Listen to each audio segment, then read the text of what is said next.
සුබ දවසක් යාළුවෝ හැමෝටම. අද මම කියලා දෙන්නේ රසම රස රුලන් ලඩ්ඩු හදන හැටි. මේක ඉන්දියාවේ ගොඩාක් ප්‍රසිද්ධ රස කැවිල්ලක්. ඉතින් හරිම ලේසියෙන් පහසුවෙන් හදන්න පුළුවන්. අපි බලමු මේ ලඩ්ඩු එක හදන්න මොනවද අපිට අවශ්‍ය වෙන්නේ කියලා. අපිට ඕන වෙනවා රුලන් කප් එකක්. ඒ වගේම ගාගත් පොල් කප් භාගයක් විතර. මේ වගේ චූටියට කපාගත් කජුමත 3-4ක් වියලි මිදි ස්වල්පයක්. කිරි කෝප්ප කාලක් විතර ගන්න ෆ්‍රෙෂ් මිල්ක් හරි පිටිකිරි හරි. සීනි කෝප්ප භාගයක් තිබ්බහම ඇති. අපි දැන් මුලින්ම මේ සීනි ටික බ්ලෙන්ඩර් කරගන්න ඕනේ හොඳටම පිටි වෙනකන්. විනාඩි 2ක් විතර බ්ලෙන්ඩර් කරගත්තාම ඇති.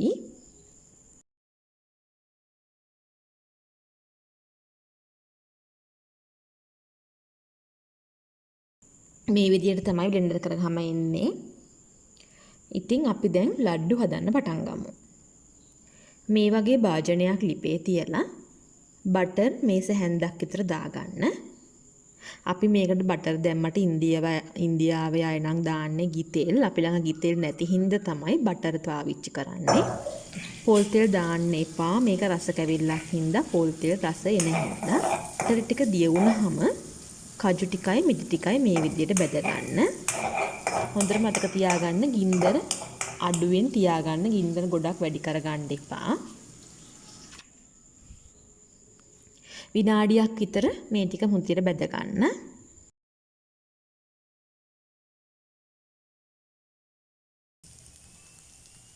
ඊට පස්සේ අපි මේකට රුලන් කෝප්පේ එකතු කර ගන්නවා.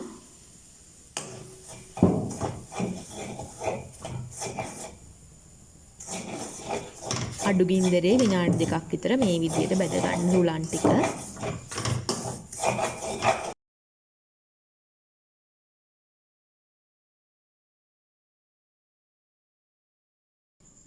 දැන් අපි මේකට පොල් ටික එකතු කරගමු.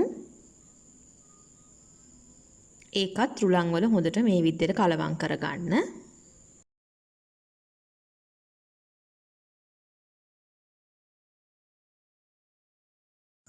ඒ වගේම බ්ලෙන්ඩර් කරගත් සීනි ටිකත් මේකට දාගෙන හොඳට කලවම් කරගන්න.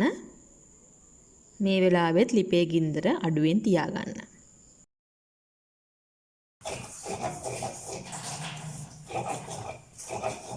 ඔගොල්ලෝ ළඟ තියෙනවා නම් කරාබුනේටි කරදමුංග කුඩු චුට්ටක් දැම්මට කමක් නැහැ. රස වැඩි වෙනවා. මම මේකට මේ වගේ ලුණු චූට්ටක් එකතු කරගන්නවා.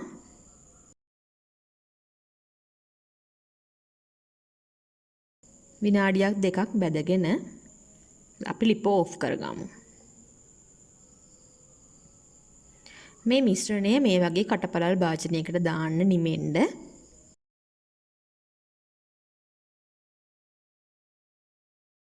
හොඳට නිමුණට පස්සේ අපි මේ අග්ගල ටික හදාගමු.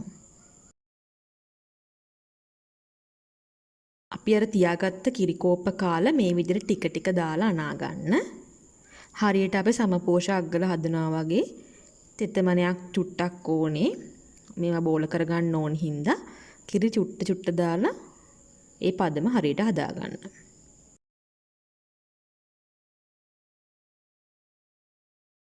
දැන් මේකෙන් අපි බෝල හදාගමු. මම ටිකක් ලොකු බෝල තමයි හැදුවේ.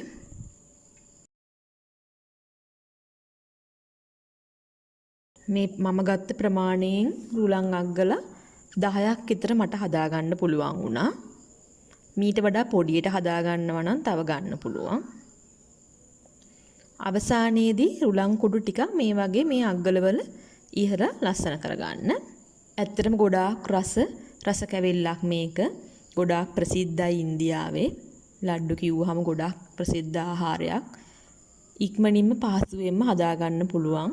හවස තේ බොන වෙලාවට. ඒ වගේම මේ රුලන් කියන්නේ ගොඩක් පෝෂණයෙන් පිරුණු ආහාරයක්. ඒ වගේම තමයි ඕගොල්ලෝ මේක හදලා බලලා අපිට කමෙන්ට් එකක් එවන්න. තාමත් අපේ channel එක subscribe කරලා නැත්නම් subscribe කරන්න කියලා ආදරයෙන් ඉල්ලනවා. ස්තුතියි හැමෝටම.